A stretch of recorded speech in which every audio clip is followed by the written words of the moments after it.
జగ్గి వాసుదేవ్ గారు నన్ను నామినేట్ చేశారు స్వచ్ఛ భారత్కి. పెద్ద పెద్ద వాళ్ళతోటి నా పేరు అదే క్యాంపెయిన్కి నన్ను నామినేట్ చేయడం నాకు చాలా సంతోషమైంది. Because we have to social responsibility అనేది ఉండాలండి ఎవరికైనా.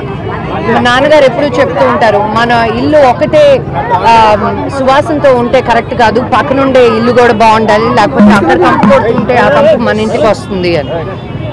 నరేంద్ర మోడీ గారు స్వచ్ఛ భారత్ అని చాలా అద్భుతంగా మన ఇల్లే కాదు మన చుట్టుపక్కల ఉండే వీధులు కూడా శుభ్రంగా ఉండాలని చాటి చెప్పడం, అది అందరూ చాలా పెద్ద ఎత్తున చెయ్యడం చాలా సంతోషంగా ఉంది.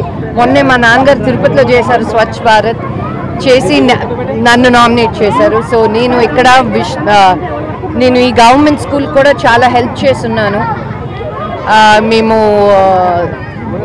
మా ప్యాషనెట్ ఫౌండేషన్ ద్వారా చారిటీ చేస్తూ చాలామంది వర్కింగ్ ఉమెన్ని టీచ్ ఫర్ చేంజ్ అనే ఒక ప్రోగ్రామ్ ద్వారా చాలా స్కూల్స్ని అడాప్ట్ చేసుకున్నాం మేము. అలాంటి స్కూల్ ఈ ఫిల్మ్ నగర్ గవర్నమెంట్ స్కూల్ ఒకటి.